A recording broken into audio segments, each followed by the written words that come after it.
Okay, I Don't do think that. I'm gonna get us started so we can have plenty of time for questions at the end. But this is our weekly seminar series for the Center for Healthcare Policy and Research. Some of you, I think, come pretty often. Some of you might be new attendees this week. We really are just engaging in a broad range of topics that are aligned with our mission at the center to advance health policy, education, and research in applied and real world practice. And so we are thrilled this week. I think this might be our last week of the quarter, if not this week or last, we're towards the end of the quarter here. We're thrilled to have Dr. Alejandra Casillas from UCLA to join us today. Um, Ale is a colleague of mine and someone I've known for a long time, and she is an associate professor at UCLA in the Division of General Internal Medicine.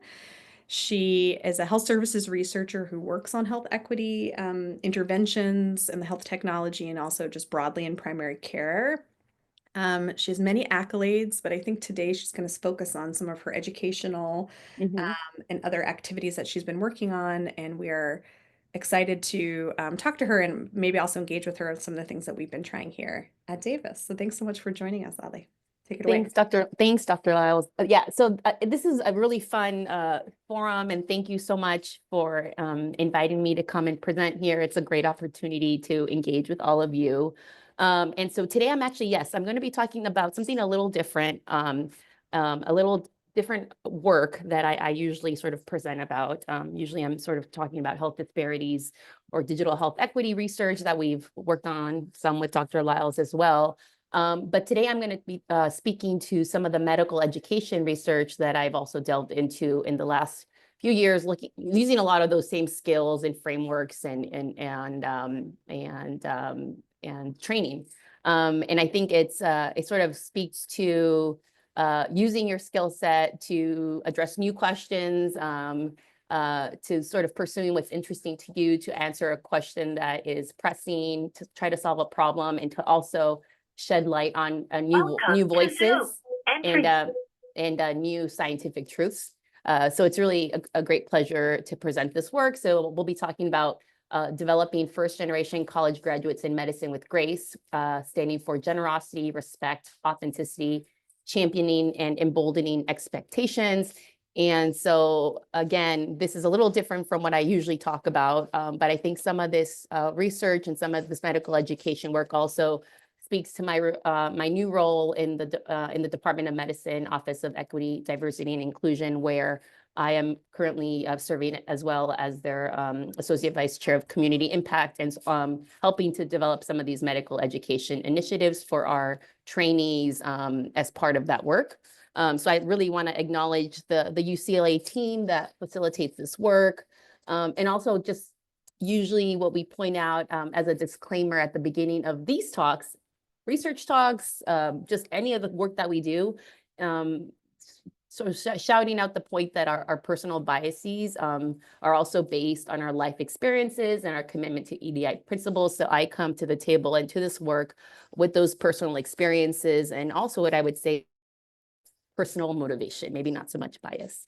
And so I think we'll talk about the story, but a lot of the sort of the impetus for some of this research and medical education programming and initiatives that we've developed at UCLA and across the country has been really based on my own first-gen story continuing. So as mentioned, I'm a primary care physician and a health services researcher.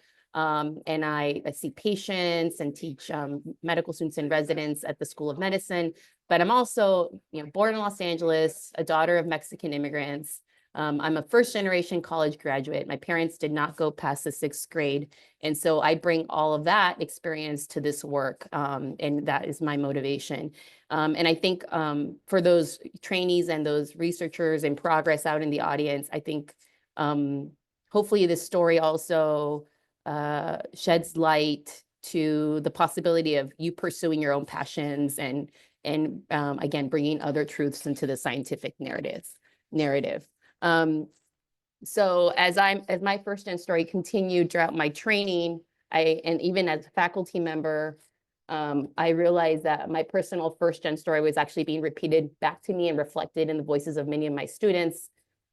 without even having like a name for this experience, but encountering these stories of resiliency, what we call resiliency and grit of individuals surviving the grind to medical school, but often while caring for family members or being the sole caregiver emotionally or financially for others while going through this whole, trajectory of medical education and training, navigating medical education and career decision making, like they were traveling in uncharted waters, not having any idea what comes next, literally starting medical school and not knowing that there was residency that came after that. A lack of professors and mentors who actually understood their trajectory and conflicts and possibly stigma that they might be experiencing, and just really a lack of visible first-gen peers, not that they weren't around, but just no visibility of them, and also advisors. So I just think some of the key points that I want to get across, even though we're going to cover a lot of material, just hopefully you remember this around the work that we've done. Just the definition, first generation college graduates and students, or first gen, are referred to individuals who were the first in their generations of their families to go to college. And it sort of embodies this whole concept of limited exposure to adults with higher education in their households and social networks during childhood, and how that translates later on into a career. And we see that despite distance traveled and many strengths, these trainees, students, learners may have unique needs and challenges that are not always recognized by their academic institutions or even named. They're difficult to talk about within the elite milieu of higher education. So this narrative has to do with cultural capital, what one knows about the culture that they are in, and social capital, who one has as their guide. And the research has shown the invisible yet very real structural barriers in the first gen career trajectory. And we'll talk about some of the specific work that we've done in our own group that speaks to this. And these are barriers that are structural and invisible that actually don't affect what we call the continuing generation counterparts, or people who had parents, guardians who went and got a college degree. Do not affect them as deeply. So this is also important because, there's been a lot of changes in the last, couple of decades. So as medicine recognizes the key role of diversity, as we diversify our trainees and the importance of addressing health equity, first gen has really come into focus. So these trainees, these learners, are also an underrepresented and understudied group in US medical schools in particular. Old reports in the last few decades estimated that maybe 20 to 25% were first gen, but now we have new AAMC first gen indicators as of just 2018. I'll speak to that later. And the estimates there were that only about up to 15% of medical school matriculants were first gen in 2001 and 2022. So we really need more research efforts and programming that better serve this underserved learner population.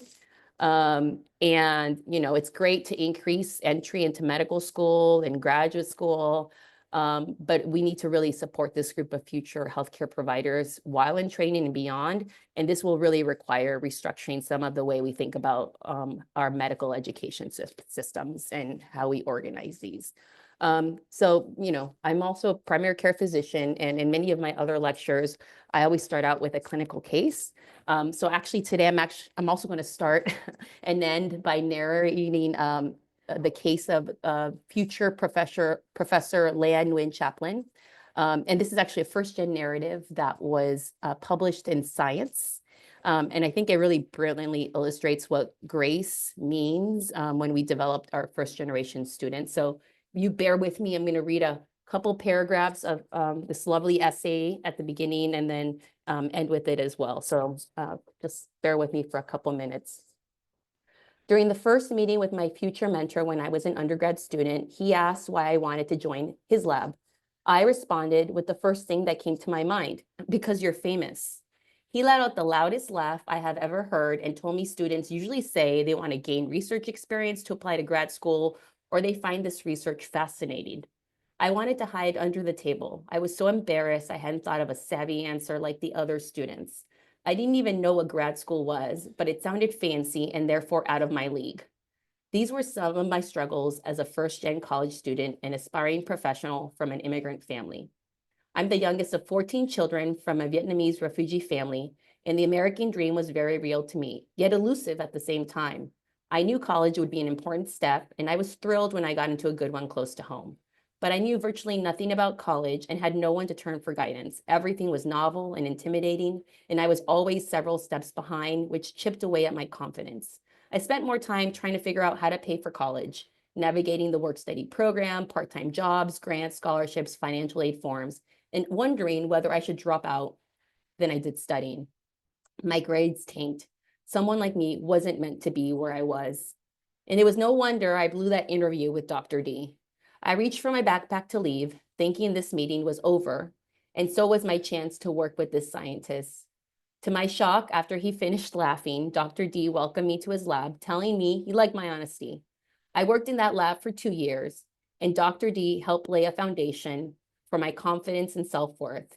He taught me what it means to be a good mentor, especially to first-gen students. So we're going to start with that. So who is first-gen? Just to go back to our basic definitions here. So the Higher Education Act of 1965 and 1998 state that a first-generation student is defined as someone who has neither parent and or guardian having attended a college and attained a bachelor's degree. There are many variations of this definition, but this is the definition that exists in the education literature. We also know that first-gen individuals is a surrogate for certain demographics and life experiences. We know this from the undergraduate literature. There's a high prevalence of first-gen identity in groups that are already underrepresented in higher education, particularly racial and ethnic minority groups. And we know from studies that first-gen status actually augments the barriers that are already faced by these underrepresented racial ethnic minority students. Many are from low-income backgrounds, with a majority whose household annual income is less than $25,000 per year, and that's on the high end. And these co-presenting factors very much impact university culture readiness, financial wellness, stereotype threat, lack of institutional welcome, psychological stress, family responsibilities, and access to professional social networks. But it's also important to realize that first-gen identity really varies across the country. It's not a monolithic group, but it's interesting that we do have certain narratives that tend to shine and come across despite the diversity of this very heterogeneous group. One narrative is that first-gen status is a marker for the ultimate outsider in academia. First-gen individuals make up 27% of college students. This varies by school and region. It's actually lower on the East Coast. Higher enrollment in state schools for first-gen students in community colleges.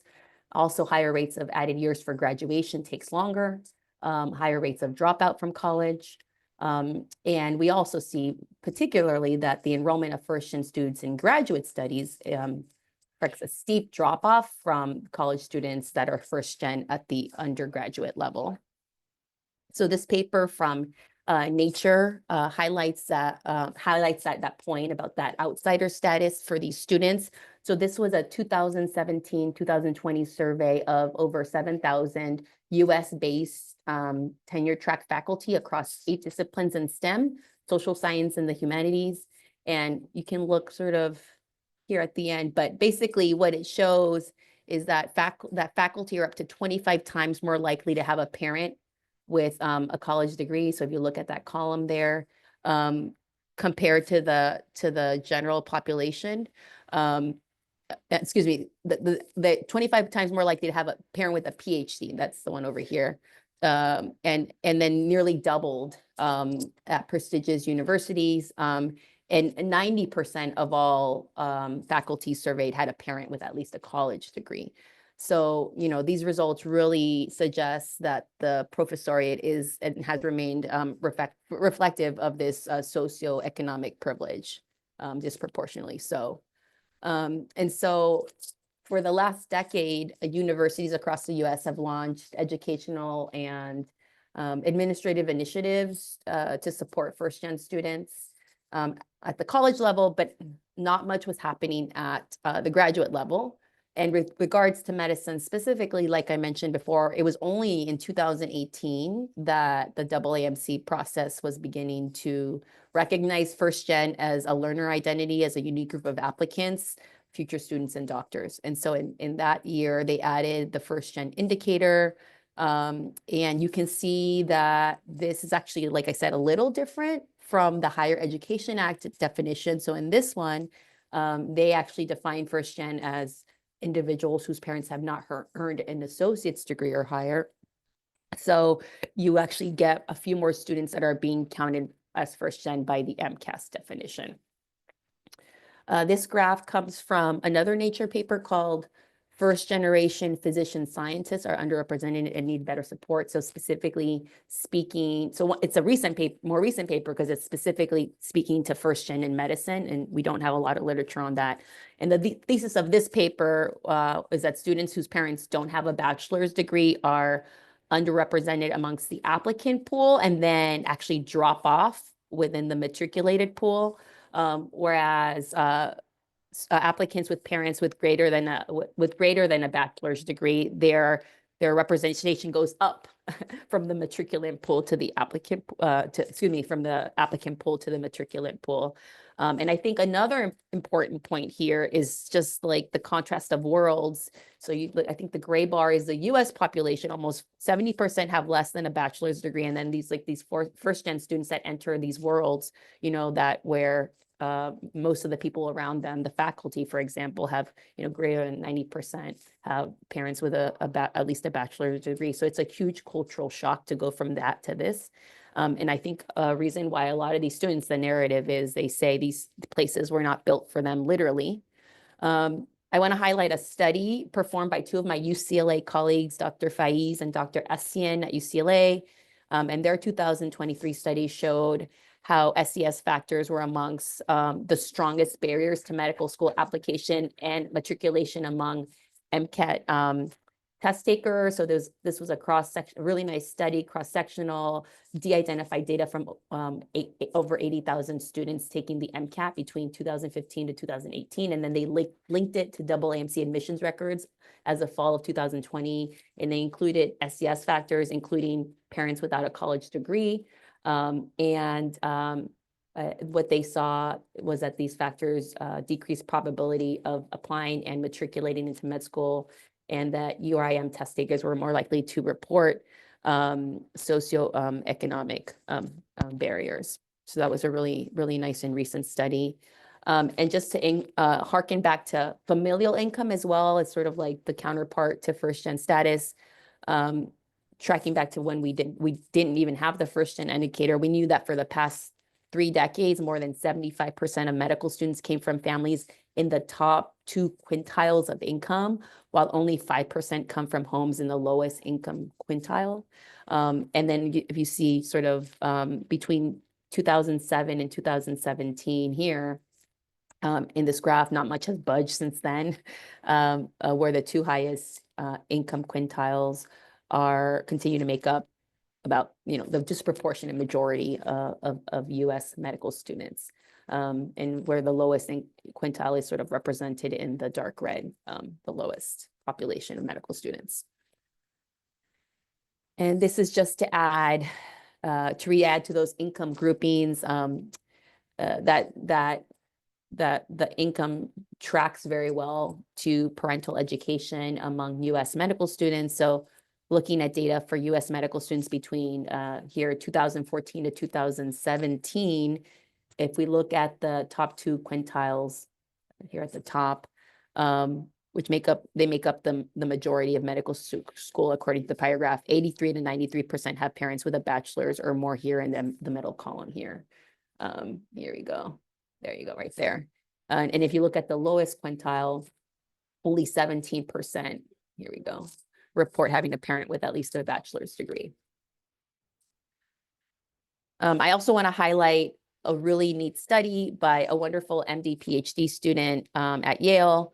Mi Tien Nguyen is also first gen and has the leaders on the study team that's worked on some of the research that I'll mention today. And she's also, like I said, she's also first gen.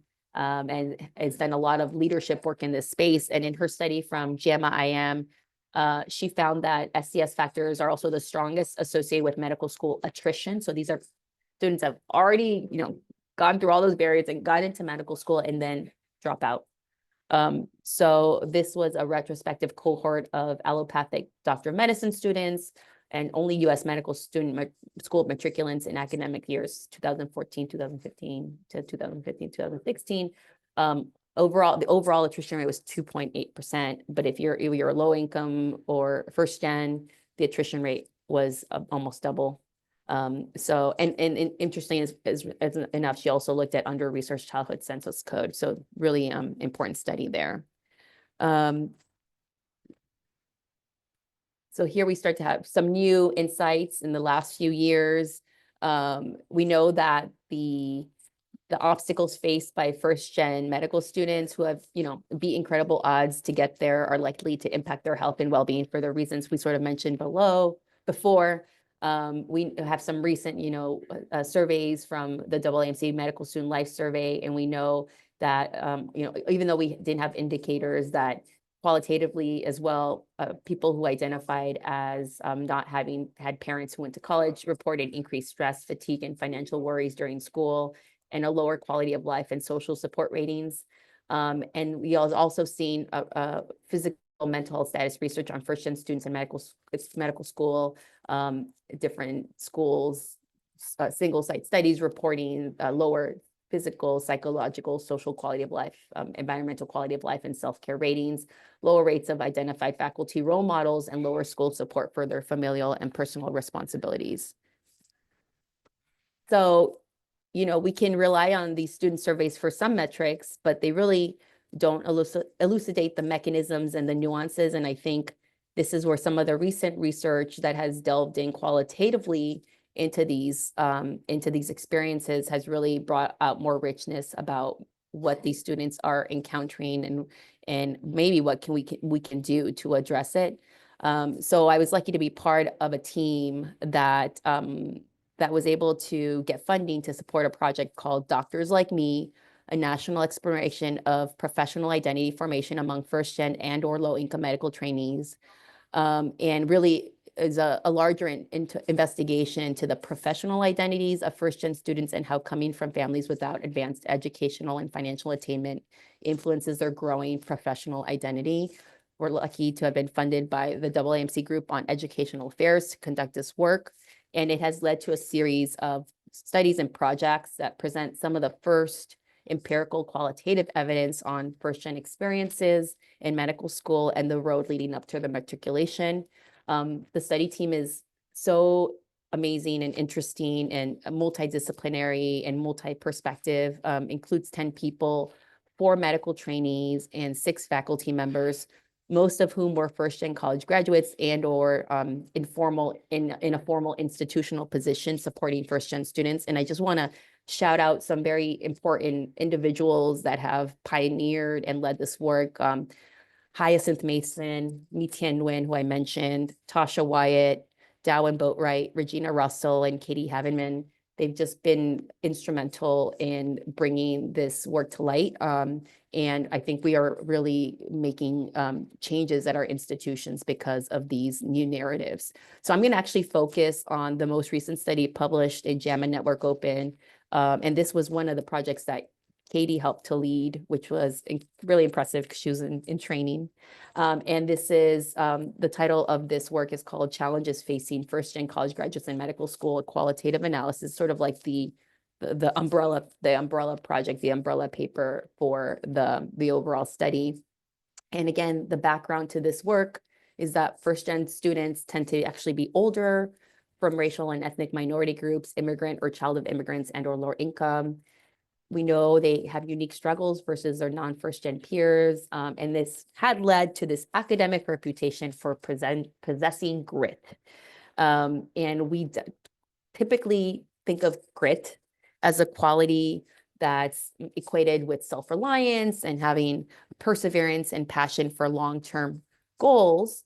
But despite their resilience, first-gen students' experiences of ongoing struggles raise the question of how gritty they are expected to be as they pursue training And then how much support should a student receive and how much should they rely on self to get through their medical education? And so the aim is to explore the challenges first-gen students experience in medical education related to grit and identify opportunities for innovation. So this study was conducted between November 2021 to April 2022. The interview guide that was developed was based on the first-gen undergraduate literature. That's sort of like where we had the most source material. And then the team members' personal and professional knowledge. I will speak to this later, but we had a lot of people in our group were part of the AAMC work group that developed a first-gen pilot for first-gen pilot toolkit for first-gen students. And so this pilot helped to pilot the guide. And so we did that. And then we piloted the guide again with 3 first-gen medical students and revised it. And the questions were related to factors affecting professional identities, pre-medical school experiences, assets, barriers in education, school culture, et cetera, et cetera. And I'll just move along because I know we want to make some time for questions. We recruited students via an email listserv for the first-gen student community. This was related to a lot of the leadership work that people like Mitien had done in terms of developing a network, also personal network referrals, social media pages for first-gen student community.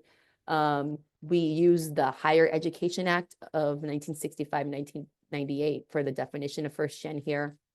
And then participants were asked to complete an online screening tool for demographics, and then sort of selecting from that self-reported first-gen status.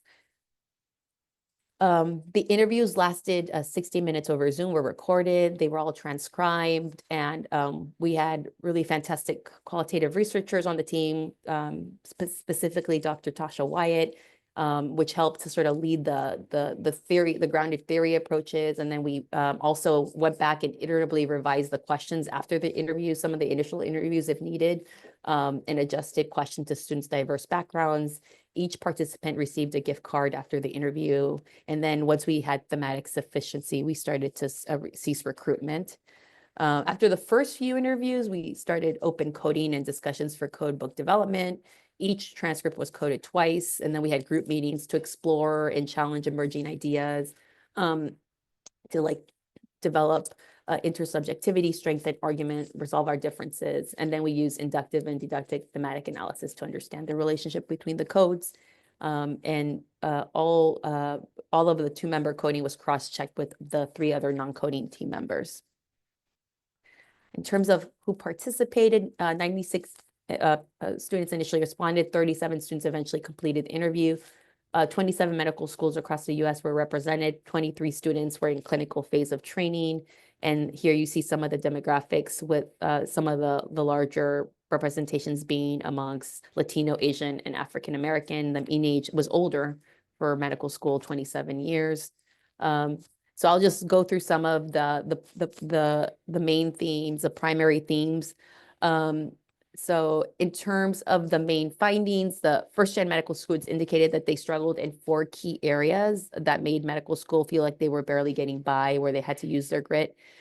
So the major themes that we found were difficulty with access to basic resources like food, rent, and transportation, overall lack of faculty or institutional support to address challenges, isolation and exclusion, more so than what they felt in undergrad, and a sense of needing to rely again on their grit and resilience to just survive, not thrive, but just survive.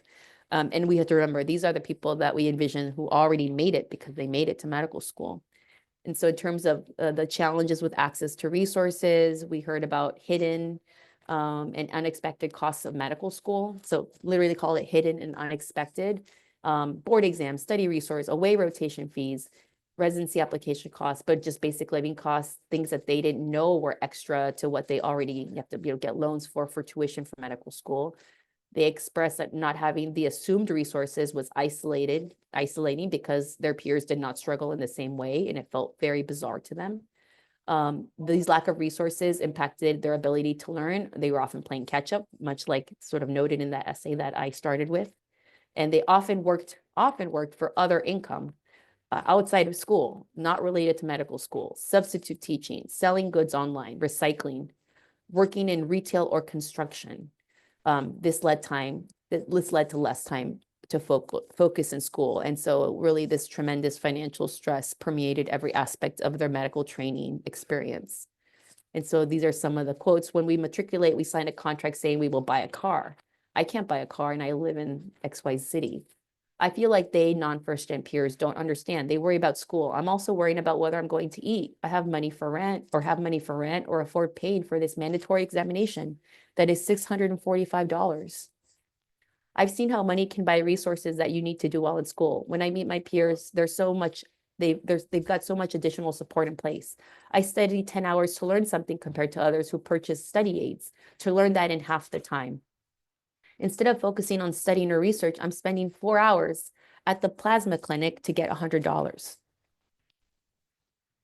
In terms of the next theme for lack of institutional support, participants mentioned lack of tailored career advice, educational and psych support, and active discouragement, being told repeatedly by advisors and evaluators that they should not become a physician or a certain type of physician because of their familial circumstances, and many discussion of intersectional identities, being first gen and then from a racially marginalized community or undocumented. And then again, the more intersectional students' identity saw some more intense challenges being identified. And then many reported leaves of absences, anxiety, and depression that they did not experience in undergrad. I voiced my concern to my dean that certain specialty mentors couldn't give me career advice since we had different backgrounds. The response was, maybe the culture of dermatology isn't for you. You should drop it. They said I should delay graduation, not go through the match, and find other things I could do with an MD. I've been told maybe you shouldn't be a doctor. Medicine's not for you. It is too much with all your family concerns. This speaks to some of the intersectionality. I'm Native American. For the first time, I'm in a place with no good support system for people like me. I felt alone, not understood. That was really hard. No one wondered whether I had a learning disability. What 28-year-old has an undiagnosed learning disability? In terms of the next theme for isolation and exclusion, feelings of isolation and exclusion, we saw that students noted difficulty connecting with peers and faculty, given lack of any shared experiences or any expression of empathy or understanding of these experiences. They were overwhelmed by the new, often opaque pedagogies, language systems, and rules of conduct that non-first-gen peers seem to already know and be immediately comfortable with. And this really brought self-doubt regarding their overall belonging and worthiness, and lack of school attention to these needs and these experiences, compounded by the perception that they should not or could not discuss money-related issues or these other issues with their school's faculty. And this increasing isolating self-reliance really took a toll on their mental health, as they described it. So in terms of these isolation and exclusion themes, I'm cognizant that medicine doesn't have a lot of people like me. I have challenges I face that my peers can't relate to or understand. It's lonely, hidden curriculum, and we hear this a lot. I hear this anecdotally with my students. The way things are taught or articulated in writing and verbally, it was completely new for me relative to my peers. Insecurity affected which careers seemed like options. I felt dumb for considering surgery. I don't belong. There's this low dose anxiety that keeps following me as I go through this. It tells me you can't be like other people. They got the money, the time, and the resources. You don't. I told them, I know I do well when I do a ton of practice questions. Their suggestions were to use expensive secondary online resources. I didn't feel comfortable telling them these aren't practical options. It was like they didn't really know who I was because they couldn't afford those, practice questions. In terms of the last theme, self-reliance on grit and resilience to survive. They viewed themselves as having they still viewed themselves as having unique sociocultural assets that inform their self-concept as future physicians, which helped them overcome these obstacles and offered benefits and when their perceptions could offer benefits to their future patients. Self-admired their work ethic and ability to persist. But this ability to call on internal resources also had a negative side. It was very difficult to ask for help when needed, especially academic help. For such a long time, they found a way to make it on their own. And now it sounds like they feel like they met their ultimate match in medical school. And so it's this struggle of now how to move forward if I can't rely on just me. During those 2 years, I had family things on my mind, MCAT, a full-time job, and applying to med school. I'm a pretty resilient person. First-generation students make a way out of no way, figure out how to get things done, even without mentorship or advising. There's always something inside of me that I have to prove that I deserve to be here. So going around just thinking like this. My ability to do everything for myself reinforced the idea that I can ask for help or reach out to say, hey, I'm struggling. How would I have fared if I wasn't as proactive? Would school have reached out, helped me with resources? Would they have recommended I get tested? This is for someone that had an undiagnosed learning disability. I wonder how a student like me who didn't just ask for help would have made it through.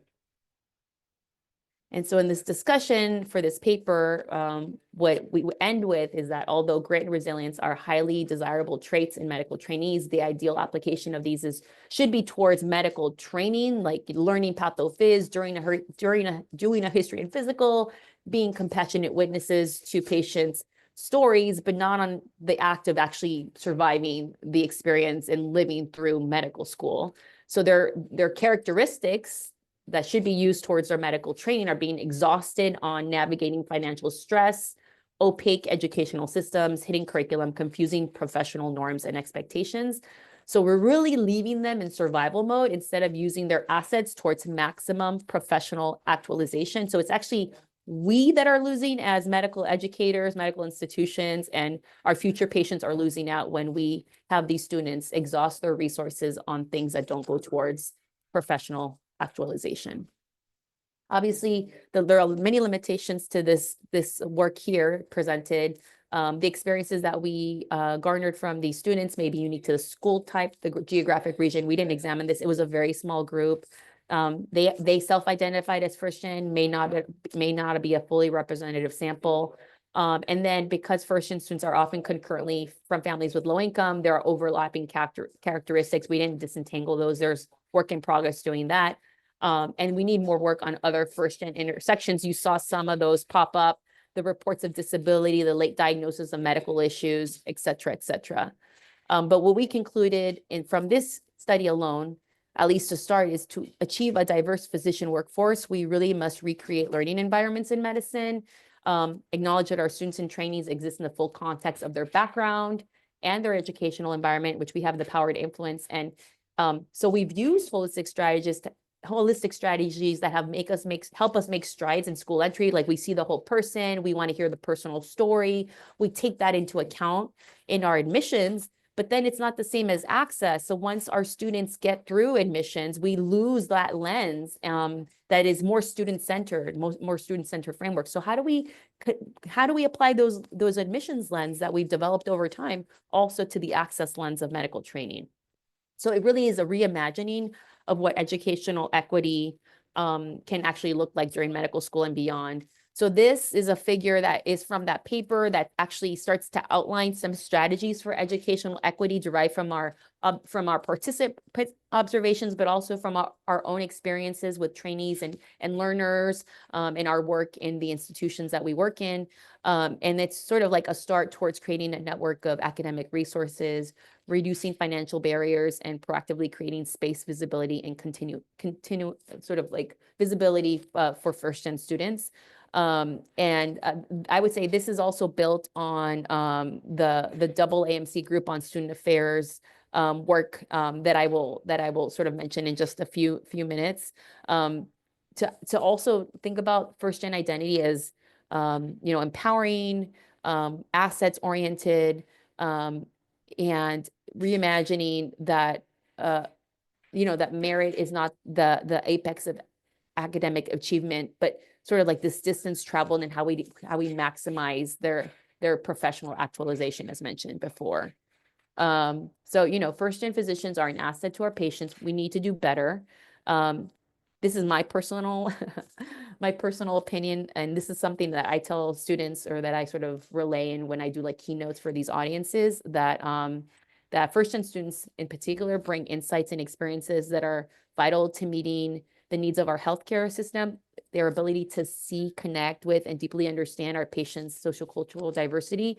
So these are students and learners and individuals that for many years, right, all the time of being in education, they've walked alone, they felt like an outsider, and they have developed this empathy muscle for others who as well may feel this way.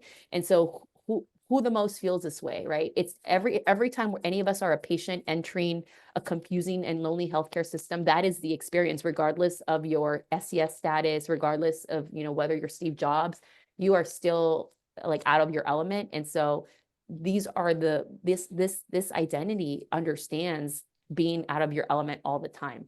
So it's sort of those types of it's that type of understanding that we really need to foster in order to build a better experience for our patients and our healthcare systems. So I just want to mention this AAMC work group that I already sort of alluded to. After the introduction of the AAMC first gen indicator, the undergraduate medical education section of the AAMC convened this work group to develop an online toolkit, resources for medical schools to support and celebrate their first gen students. And again, there wasn't that much research or literature on this. We were sort of basing a lot of what this work was on undergraduate literature, but also on our experiences as educators and our work in this space. So the 2019 Tech Task Force, as listed here, represented all 4 regions in the United States for the for group on educational affairs. We had monthly meetings, call for resources across all the medical schools to see what people were already doing. We recruited reviewers to review what people were doing and tried to identify basically best practices, and were able to really develop a really robust toolkit. Again, not at the time based on a lot of empirical evidence, but it was happening in tandem with some of the work in the studies. So this is the UME First Gen Toolkit Task Force. And so the aim was, again, to develop an online medical student resource and also a resource for mentors for advocacy for first gen students and others in medical school. So we actually did interviews with some of the students that were working on this toolkit and others. And so you can see some nice quotes that allude to a lot of the things that we've already mentioned as well. So I'm not going to repeat them. We identified 6 primary areas of support in sort of vetting these resources. And you can see them here. And then basically, I'm just going to show sort of a snapshot of the website, and happy to also offer the link for anybody that's interested. It's still live, and we're continually updating it as we are developing more work, obviously, and as the literature grows in this area. So you'll see sort of an example of some of the things that we cover, or some of the resources that we include from various medical schools across the country that may be doing activities that speak to these. So for academics, that section of the toolkit covers, pre-matriculation from application to completion, just comprehension of what the medical school lingo is, like OSCE, step 1, away rotations, match, residency, just like summarizing all that information and having good educational resources around that. And then continued support across medical schools. So ongoing successful programs that are using things like coaches or peer group tutoring. And this is just sort of so that if you're a medical school somewhere that has nothing, that has not developed anything, or an educator, you can look to some of these institutions and some of this other work and maybe start something at your own school. For emotional support, sort of resources around visibility, peer relationships, and empowerment. So some of the strategies that we've used even here at UCLA, wellness programs, psychological counseling. And then let me just go ahead and move through this.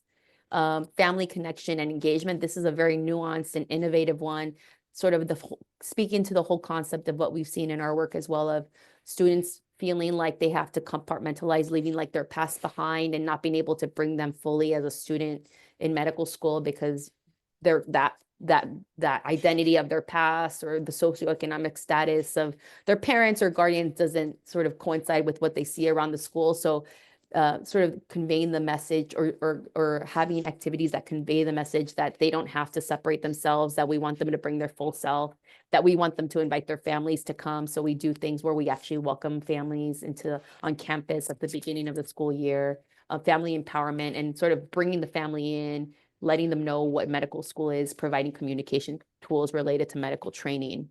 And then in terms of financial questions related to aid for medical school, and also this whole concept of family obligations and how that might play out and how do people navigate this.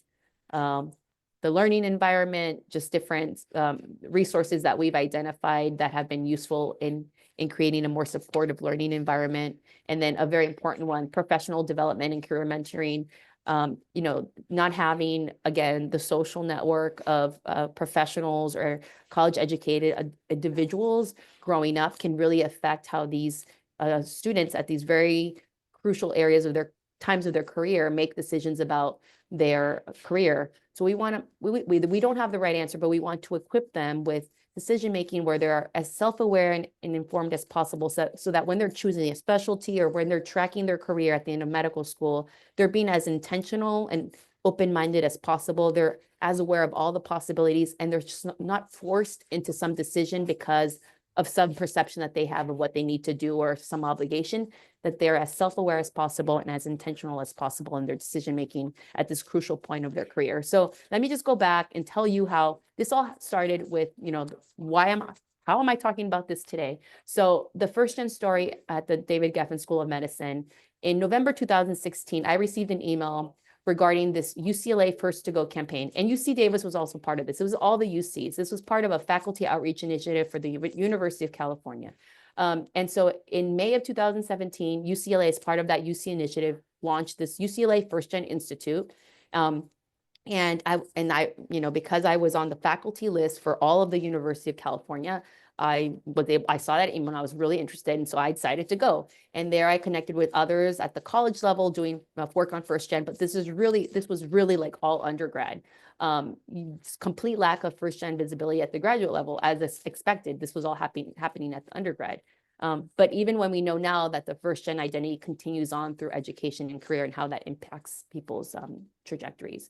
So in August of that year, late after that institute, I came back to med school. I met with the dean's office, with our dean of med school diversity affairs and our vice chancellor of medical education to make them aware of this UC initiative, of this UC first gen movement.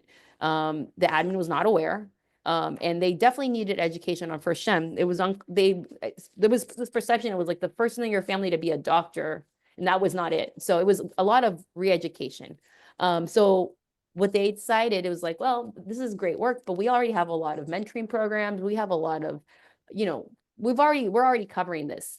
So I was like, okay, but they're like, but you can have like a meeting with the students to see if there's a need, like if there's like a desire to specifically do something that's first gen oriented. So we had this inaugural first gen meeting in November 2017. It was like very last minute, where we sent out an email to like all the med student years and said, hey, we're really interested in doing a first generation college graduate program here, a student organization potentially, and would like to vet interest, maybe like a week before, right before Thanksgiving. And with very little notice, nearly, I would say like, actually not nearly, over 100 medical students from all class years attended.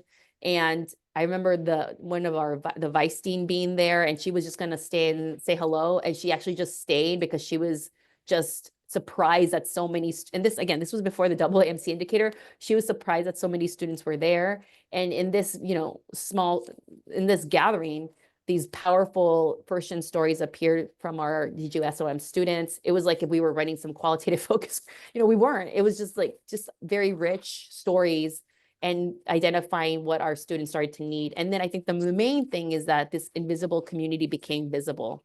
And then, as we identified that, we started to identify some of these questions that we've now addressed in some of the research that we've done. So again, you don't know what you don't know, the hidden curriculum. And they also wanted to collaborate with other professional schools. This should be broadened out to other, not just med school, but other graduate schools who are first gen.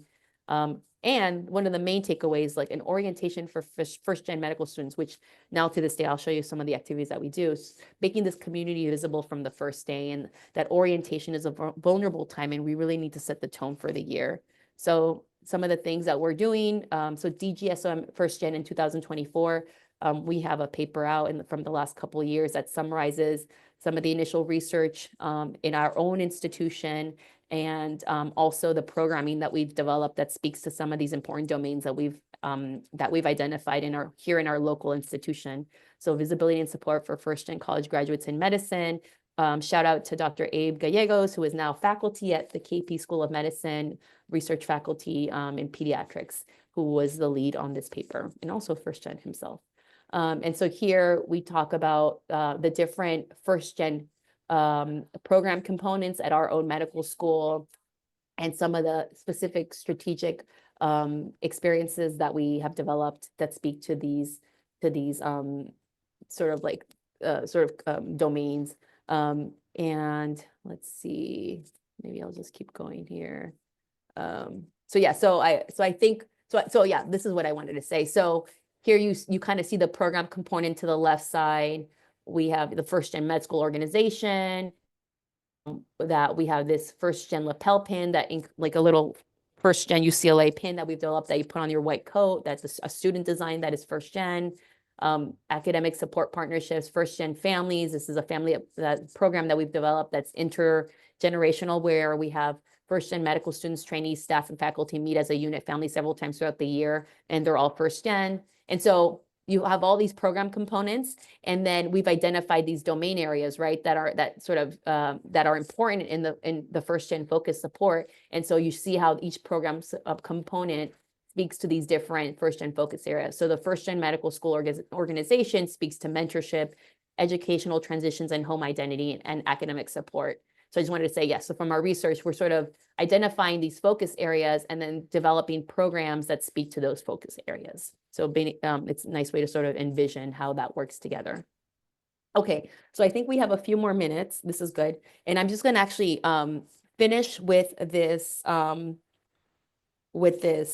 essay that Professor Chaplin wrote. And then I think we can probably take some questions. And so let me go ahead and, okay. Okay, so from the start, Dr. D consistently asked me for help and encouraged me to share my ideas. At first, I was stunned. What could I possibly have to offer? But despite my blank stares as he tried to extract ideas from me, he persisted with uncanny patience. Sometimes he would even turn to work on something else to take the pressure off so I could work up the courage to offer a thoughtful response. He never doubted that I had something worthwhile to contribute. Over time, I began to believe it too. He held me to the highest standards, yet no matter what mistakes I made, he showed me grace and compassion, including sharing stories of his own missteps. He asked thoughtful questions about how my family celebrated Vietnamese holidays and how my bicultural upbringing shaped me, and he told me about his family in terms. He did not try to separate the person from the researcher, but instead sought to mentor my whole self. When I was figuring out what to do after graduation, he told me to go where people needed me, appreciated my potential, and would happily put in the work to help me succeed. Beyond that, he added, I needed to believe I had value to offer and was worthy of support. That second part had been particularly difficult for me as a first-gen college student from an immigrant family, feeling I didn't belong and lacking the confidence to believe I could make a difference in the world. But Dr. D's persistent encouragement and support pushed me to accept it. That was about 25 years ago. When I became a professor and began to mentor my own students, many of whom reminded me of my younger self, I developed a mentoring approach inspired by Dr. D. Its tenets are generosity, respect, authenticity, championing, and emboldening expectations. In a word, grace. With all my students, but especially those who are the first in their family to go to college, I strive to be generous with my time, compassion, expertise, and social capital. Respect mentees' unique backgrounds and contributions. Be an authentic human being first, then a professor. Champion and advocate for my mentees whenever I can, and dare them to expect the best from themselves. As I say to my students, how can we expect others to see that we're worthy if we can't see ourselves? And that's, I want to just say, thank you again for letting me speak today. This is a picture with some of my men. I gave a similar talk at a research institution that I had been a high school student in. And so those professors were actually still in the audience when I gave this talk. And so these are some of the pictures of my mentors and peers from 30 years ago. And I also just want to acknowledge just the very interdisciplinary, multi-expert group that have made this initiative possible. And I think, again, for those early career researchers and folks in the group, it just really takes a village. So try to do work where you are building a team and building coalitions and, again, trying to solve a problem that speaks to you. And that's it. Such an awesome talk. Thank you so much. I learned a lot.